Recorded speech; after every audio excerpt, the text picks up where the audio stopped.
Olá, estamos no ar mais uma vez com o podcast Talk Up, um agricultor, incentivador do turismo rural, dono de uma cervejaria, mas veio lá do Caxambu de Jundiaí. Seja muito bem-vindo, Marcos Brugnoli. Obrigado pelo convite, é um prazer estar aqui. Marcos, conta um pouco a sua trajetória, como iniciou tudo. Você foi dono, proprietário de um restaurante? Sim. De massas, né? Massa. A trajetória do Marcos Brugnoli vem lá da agricultura, né? Eu falo que nasci quase que embaixo do pé de uva, né? A trajetória nossa. Sempre foi agrícola.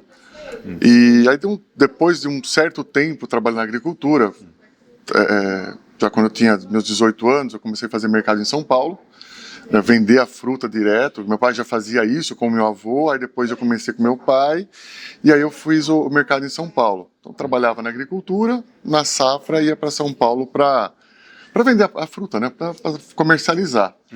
E aí, depois que veio a adega Brugnoli e o restaurante.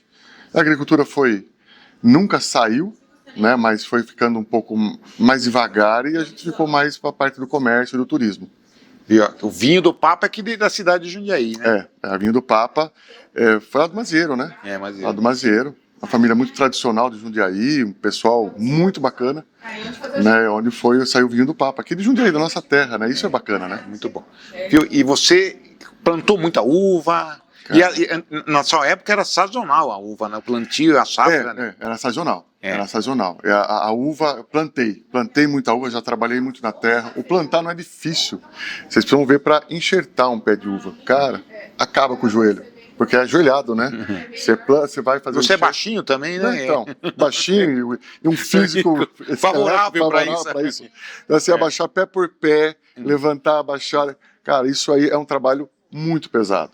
Mas já plantei muita uva, já enxertei, porque a uva ela tem um ciclo, né? Você planta, pelo menos antigamente, era muito assim, né? Você plantava, o proprietário plantava a uva, cuidava aquele um ano, depois enxertava. Aí depois que você entregava para o meieiro, que era quem cuidava da uva para você. Então você tinha vários pés de uva, várias famílias que cuidava de um talhão. E você entregava para o meieiro. Então você tinha que entregar o pé de uva pronto, produzindo pro meieiro trabalhar na uva. Que depois de meieiro, porque divide, né? A questão do custo e do lucro. E a questão do restaurante? Primeiro veio a adega. Primeiro veio a adega. Primeiro veio a adega por uma necessidade, né? Foi uma época muito complicada, onde o Collor pegou o dinheiro. A história foi bem essa, né? E aí meu pai resolveu falar, vamos vender o vinho que a gente tem produzido para levantar dinheiro. Meu pai sempre pensou na questão da educação e da saúde dos filhos, para manter a escola, e o plano de saúde, aquela época. E meu pai sempre é uma pessoa muito visionária. Agradeço muito a ele, uma pessoa, não tenho o que falar. E aí, a gente montou a adega, 4 paredes, um telhado simples, e da adega não se fechou mais. Por causa do turismo, né? A região é uma região muito propensa ao turismo, né? Então ele começou a crescer.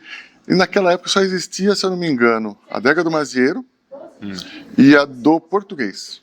Só existiam essas duas adegas na região. Vieram os Brugnoli aqui. Aí nós abrimos a adega, da adega deu certo, foi muito bem aceito. Então assim, o turismo cresceu demais na região. Aí de restaurante só tinha o Espiandorello, naquela época. Naquela região tinha só o Espiandorello. E eu acho que abriu, que era a Barriga da Velha, do Ricardo Gazzi, falecido Ricardo Gazzi. Aí depois nós abrimos... Que era bem perto do lado, seu, do lado. E aí meu pai vem da demanda, que o pessoal queria comer, né? Então chegava na adega, não tem nada para comer, não tem. E aí que veio a demanda pro restaurante. Então foi tudo, como que eu falo, não foi muito projetado, foi muito, levado com a situação. E aí depois a gente cresceu, foi se profissionalizar, então aí foi crescendo as empresas. E o restaurante, sua mãe cozinhava bem, é isso? De família? Minha avó. Sua avó. Minha mãe que me perdoe, por favor, hein, mãe? Só aquele feijão gordo que a senhora faz que não tem quem faça igual. Mas a minha avó a nona era uma cozinheira de mão cheia, né? Polenta, frango.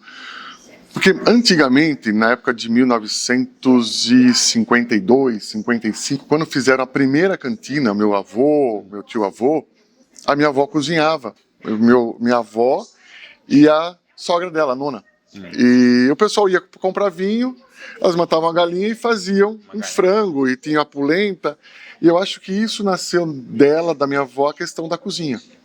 Tanto é que quando abriu o restaurante, o Família Brunholi, que hoje está com meus irmãos, a minha avó ia para a cozinha, ela não cozinhava, não tinha aquela obrigação, mas ela ficava dentro da cozinha. Ela queria as dicas, os temperos, o ela ponto queria, do molho. ela queria lavar a louça, ela queria ajudar no fogão. Então, assim, ela ficou um bom tempo com a gente lá no restaurante, graças a Deus. Daí, cansado de tudo isso, pá, come a massa, toma o vinho, precisa de uma cerveja, porque é paixão nacional, né?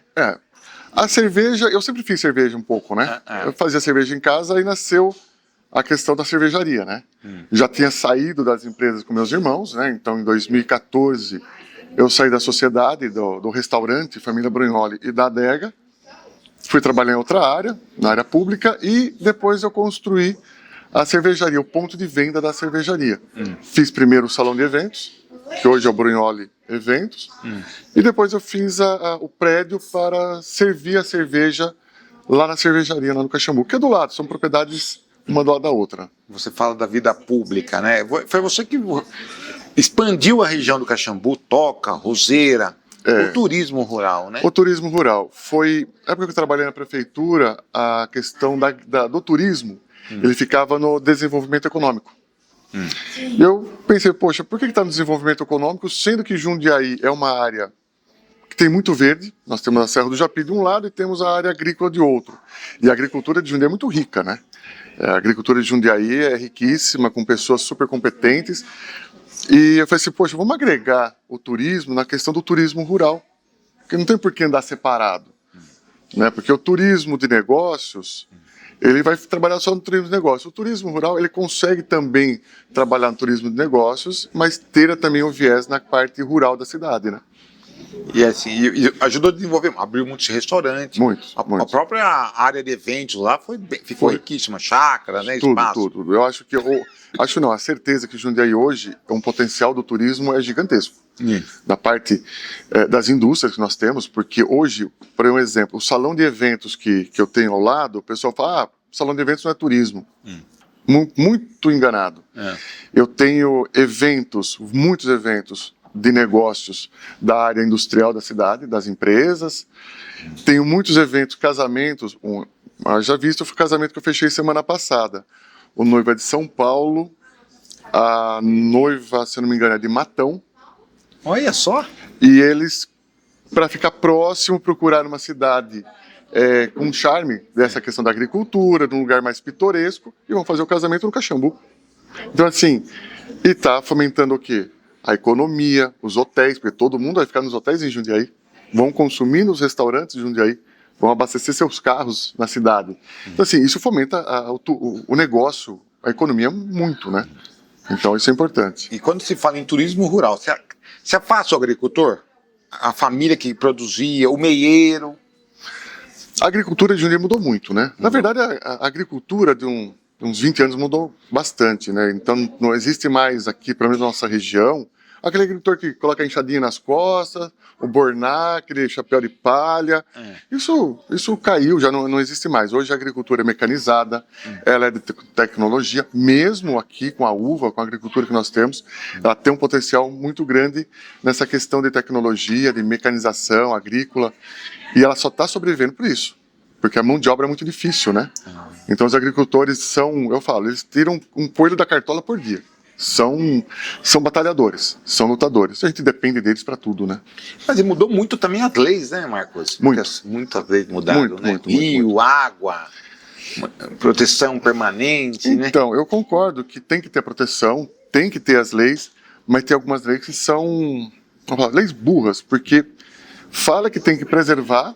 Quem tem que preservar é o agricultor. Aí o agricultor não consegue plantar porque tem que preservar aquela área de APP, mas ele tem que cuidar daquela área, ele tem que tirar o dinheiro do bolso para poder fazer aquilo lá. Teve acho que uns anos atrás, teve uma chuva absurda, imensa em Jundiaí, acho que todo mundo lembra, faz uns 4 anos atrás, mais ou menos, e teve algumas propriedades que tiveram grandes prejuízos. E alguns proprietários têm os seus tanques, seus lagos, até para tirar água para irrigação. E estourou o tanque de alguns, deu problema. E eles foram multados. Poxa, ele tem área preservada, ele tem o tanque lá que já está regularizado, regulamentado. E por causa da chuva, ele foi multado. Né? Não pela prefeitura, mas pelo órgão estadual. Eu falei, poxa, quem está do lado do agricultor? Então, é difícil isso, ele tem que preservar, e ainda quando acontece um tempo diferenciado, ele é prejudicado. Então, está errado, né? Eu acho que está errado. Essa proteção, por que ele tem que ter recuo? Porque no tempo do nono, na nona, não tinha nada disso. Não tinha. É necessário, é necessário, mas se ele tem que ter o recuo do rio, ele tem que preservar aquele recuo, a terra é dele. Então, assim, se ele tem que preservar, ele não pode plantar, porque ele não pode passar com o trator, não pode passar com o arado, para não preservar e não assorear o leito do rio. Tá ok, mas ele não está preservando para a cidade? Então, assim, é complicado. Então, deveria ter uma lei mais branda, pelo menos para o pequeno agricultor, que uma fiscalização mais dura para quem não seguir direito essas leis. Mas a lei teria que ser um pouco mais branda, pelo menos para o pequeno agricultor que tira a subsistência daquela terra, né? E as famílias lá dos Caxambu, da Toca, da Roseira, eles querem trabalhar no turismo lá? Querem trabalhar Sim. Porque você já formou muita gente também, Muita. Muita Trabalham no turismo há 30 anos, né? Então, assim, muita gente, muita. Muita gente tirou o exemplo da gente, do trabalho. Nós já, na época da prefeitura, a gente incentivou muito a questão de trabalhar na terra, preservando a terra, para trazer o turista. Porque o agricultor que vai trabalhar com o turismo, ele não vai querer danificar a sua propriedade. Muito pelo contrário. Ele vai querer ter a plantação, porque o turista vai lá e quer ver. Ele não vai sair de São Paulo para ver concreto em Jundiaí. O turismo quer sair de São Paulo para ver o pé de uva, a galinha solta, certo? Uma gastronomia bacana, uma adega bonita. Então, assim, quem mais quer preservar é o próprio proprietário, o próprio agricultor, né? Tem qualificação, não tem essa qualificação, né? Tem. E daí peca muito por isso, de qualificar o seu agricultor, o seu atendente, o comerciante, o seu empresário. Sim, eu acho, aí até eu escuto a gente faz alguma coisa, mas o agricultor não vai. Poxa, inverte, ao invés de trazer o agricultor, vai até o agricultor. Eu sei muito bem como que é isso, o agricultor não quer sair da área dele, vai até ele, qualifica, sugere algumas coisas. Não adianta chegar lá, faz uma adega ou faz um restaurante. Tá, e aí? Como que eu vou fazer? Eu tenho que partir de um princípio de lei, se pode, não pode, como que faz. E o nosso Caxambu que cresceu também, tá, Daniel? Travil cresceu muito. Champirra, a questão de turismo rural. Então, assim, o Jundiaí inteiro absorveu essa questão do turismo rural. Isso é muito bacana. E quais são os desafios, assim? Porque assim, a mobilidade em Jundiaí, assim, tem muita gente vindo, né, para Jundiaí. Sim. E assim, a segurança. Tem muita gente que assim, desenvolveu a cidade também. Tem gente que veio morar aqui, gostou tanto da gastronomia, da culinária, da área verde. Olha, Daniel, lá na cervejaria que hoje a gente já transformou num restaurante também, que é o... legal, vamos falar sobre isso. O Brunholi Restaurante, a gente recebe pelo menos, por semana, de 3 a 4 casais que estão chegando em Jundiaí. Isso é toda semana. Isso é legal porque assim, eu tô chegando em Jundiaí agora, tô conhecendo, eu vim pro Caxambu porque eu ouvi falar. Aí a gente fala, seja bem-vindo, mas só que aí acende uma luzinha, né?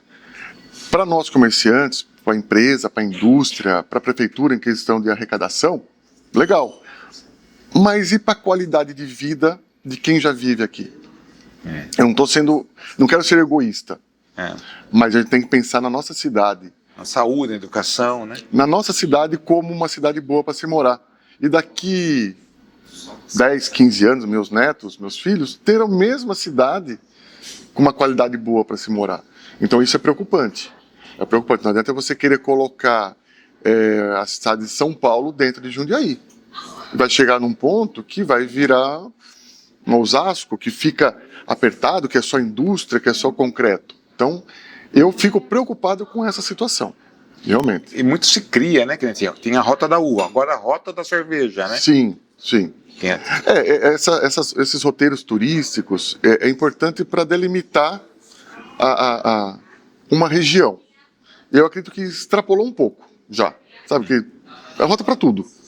Né? Eu acho que o roteiro, que nem você vai para o Sul, você vai para o Espírito Santo, tem os roteiros onde você tem uma parte física, onde você tem determinado estabelecimento, ou vários estabelecimentos, ou do vinho, ou da gastronomia, mas os roteiros acabam ficando um pouco soltos, porque o turista, ele chega no estabelecimento e fala assim, aonde é a Rota da Cerveja? Não, a Rota da Cerveja não é um roteiro certo, tem vários pontos, mas não é uma linha que eu, sabe, um bairro, não é.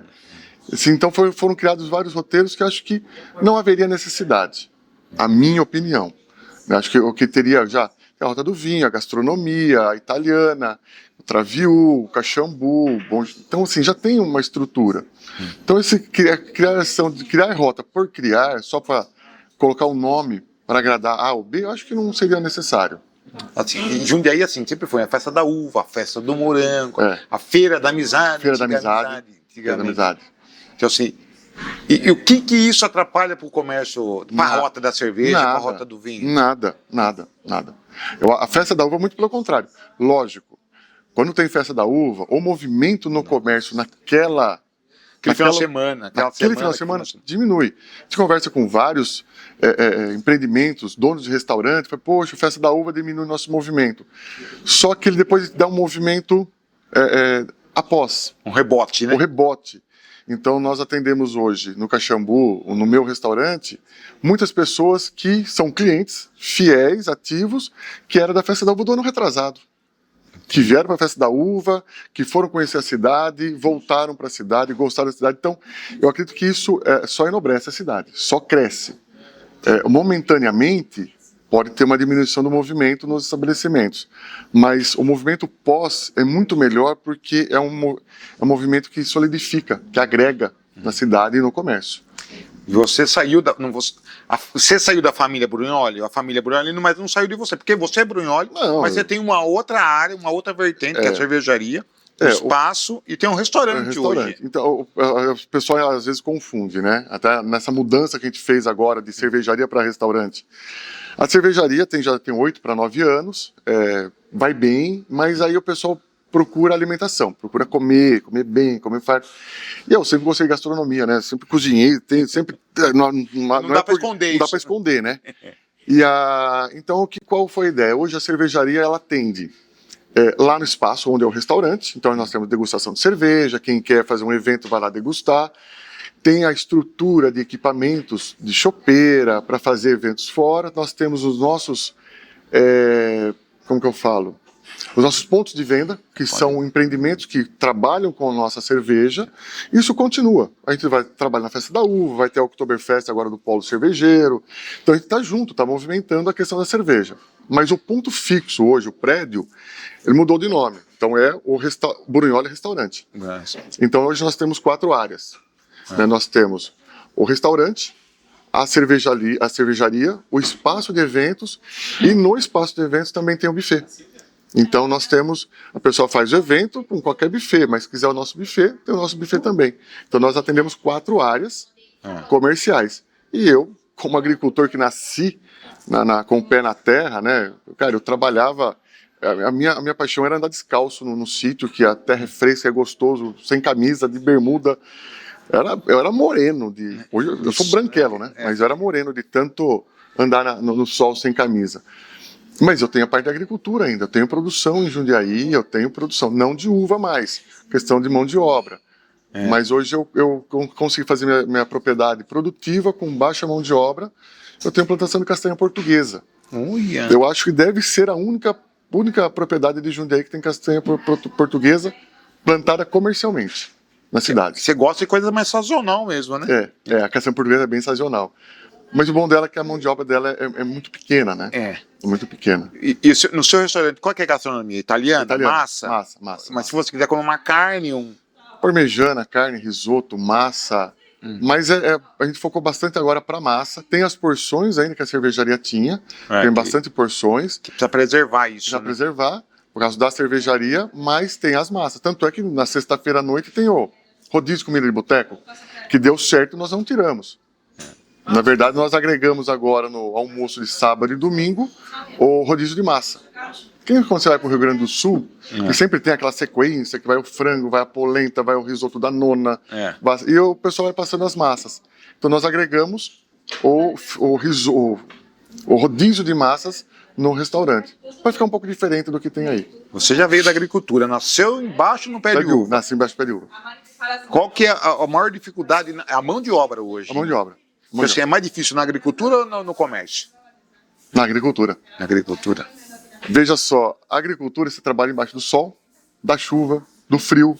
Então assim, você não tem um lugar abrigado. O comércio hoje você trabalha num ar-condicionado, dentro de um restaurante, vestido, né, com o seu uniforme bonitinho. A agricultura é sapatão, é barro, é poeira, é defensivos, é chuva, é frio. Então assim, para conseguir o pessoal para trabalhar na agricultura é muito difícil. Por isso essa questão da mecanização, de formas de condução diferente de uma parreira, né? Porque antigamente a gente fazia parreira só na espaldeira, só naquela rua, né? Que todo mundo já lembra. Hoje já é plantado em Y, é um outro formato, é um outro tipo de poda, já se consegue trabalhar com o trator para pulverizar, para adubar. Então é outro formato para você conseguir ter maior produtividade e menor área quadrada com menos mão de obra. Você que foi um transmissor, vamos falar assim, um transformador da região do Caxambu. Quando chegou os maquinários, houve resistência? Não. Os maquinários não chegaram de uma vez. Não foi uma coisa gradativa. Foi uma coisa gradativa e veio para beneficiar. Né? Então, hoje, eu acho que 99% das propriedades rurais de Jundiaí que trabalham com uva, que tem outras culturas, né? O Jundiaí diversificou bastante. 99% é tudo mecanizado. Tem a mão de obra? Tem. A poda tem que ser feita manual, a colheita tem que ser feita manual, a desbrota tem que ser feita manual, a enxertia, não tem máquina para enxertar um pé de uva, é manual. Mas durante o ano, no cultivo, é muito maquinário. A região do Caxambu é muito bairrista, muito conservadora. Esse turismo rural atrapalhou muitos moradores? Assim, seu pai foi um resistente à cultura? Não, meu pai foi pelo contrário. Meu pai foi um inovador. Ele que, se não fosse por ele ter as ideias e os filhos acompanharem, porque ele falava, os filhos iam junto. Não teve essa resistência dos filhos, não quero, não vou trabalhar, não.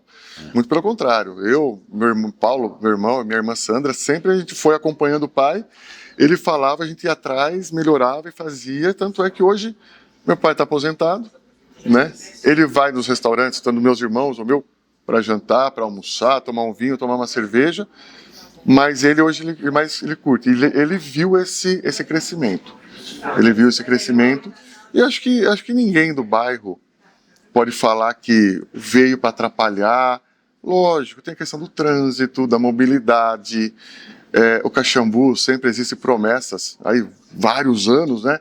A gente vai fazer isso, vai melhorar aquilo. É raro quando o pessoal vai lá para tampar um buraco ou roçar o acostamento. Né? Porque existe uma briga não, existe ainda um dilema, né? Que da estrada da Roseira até a divisa com Jari não é DR. Então a prefeitura, você liga, não, eu não vou, isso não estou falando agora, estou falando isso sempre. A gente não pode mexer aqui porque é DR. O DR não faz nada, né? Aí a prefeitura não faz porque é DR, a prefeitura faz quando já está no gargalo. Quando o mato está muito alto, as crianças estão andando em cima da pista, tem muita criança que vai para a escola a pé ainda, mas aí eles fazem alguma coisa. Mas é uma área, eu falo, da Roseira para frente, o Atoca, a Roseira, é um pouco que é esquecido por muita gente. Você fala muito do seu pai. Eu acho que o exemplo arrasta, né? Se eu vejo que seu filho já está também ajudando você, já está querendo mais do que ele poderia. Poderia. Né? Ele está mais do que poderia. Então, assim, ele é um moleque que ele vai para o sítio, ele vai para a produção de cerveja, ele vai para o restaurante, ele vai para a cozinha. Se eu deixar, ele não quer ir para a escola, quer ficar comigo direto. Mas não, estuda em primeiro lugar. Mas é um moleque que está comigo direto. Ele está com 17, desde que começou a andar. Sabe, eu lembro que a minha mãe falava que quando eu era pequeno, meu pai ia sair para o sítio, eu tinha que me prender dentro de casa porque eu queria ir junto. Meu filho faz a mesma coisa, fez a mesma coisa. Legal, cara. Isso é um orgulho. Que passou do meu pai para mim, meu filho. E é difícil empreender em família? É difícil, hein? Porque eu falo para você, com um sócio, você vai ter uma discussão E acabou ali, né? Acabou ali. A família, você vai ter uma discussão, mas é teu irmão, tua irmã, teu pai, você vai voltar depois, vai jantar na casa de um ou do outro, fica aquele clima ruim, às vezes você não fala alguma coisa que você queira falar, para não ofender seu pai, não fala para um irmão, para um sócio, é mais difícil. Por isso que, como eu falo, eu saí das empresas, né, do restaurante, da adega, da produção lá de vinhos, e fui fazer minha carreira solo. Então hoje eu trabalho sozinho. Hoje eu trabalho sozinho. Eu tenho um sócio, que é um menino que não desgruda. Não. Aqui. E um patrão, não é o sócio. E tem minha esposa que ela é psicóloga, né? Ela também então é a temperância. Mas ela que puxa os reios. Mas aí em casa mas na empresa ela vai, almoça, janta, olha, observa. Depois ela chega. E conversa. Mas hoje eu trabalho sozinho, não tenho sócios. É melhor de um lado. De outro que você não tem folga, né? Mas tem o seu filho que tá já Sim, chegando, tá com 17, já tá despontando, daqui um ano e pouco já tá pegando a rédea.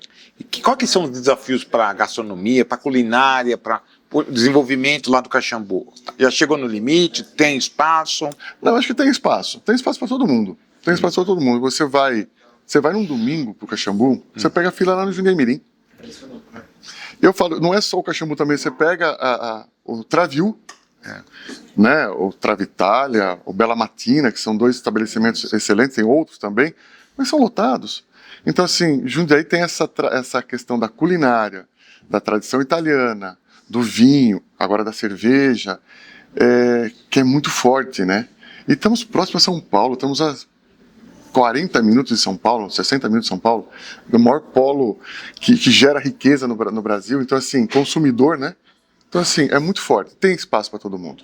Tem. Agora tá indo o rock rural lá, né? Adega Galvão. Adega Galvão, rock rural. O Fontebasso lá, o Vitor Fontebasso também, às vezes ele coloca um rock... Cara, é isso que eu falo, a criatividade. A criatividade, o poder de pegar uma propriedade rural. Por isso você pega o Galvão, você pega o Júnior Galvão, ele tem a propriedade rural dele, plantação em volta, tem o canto dele do turismo, ele preserva o máximo que ele pode por turista ir. Mas ele não deixa de ter uma boa gastronomia, um bom vinho, uma boa cerveja. Isso que é o desenvolvimento da cidade com o direcionamento certo, né? Que a gente não pode perder. Que a gente não pode perder. A nossa área rural, ela não deveria ser, como que eu falo, explorada de algumas maneiras em questão de condomínios irregulares, transformação de zoneamento para fazer empreendimento. Isso é triste. O que aconteceu em Jundiaí acontece, né? Isso é ruim.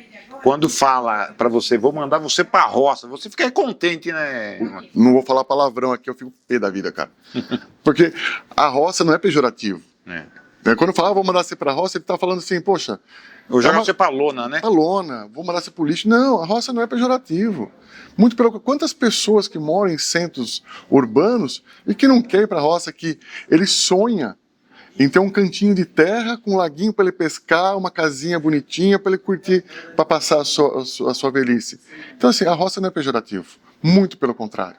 É desgastante trabalhar na roça? É. Mas não é pejorativo. Esse ditado eu não gosto. Essa fala não agrada. E quais são os próximos desafios de Marcos Branco? Eu já vi um outdoor que muita gente pesquisou, quis saber, ligou.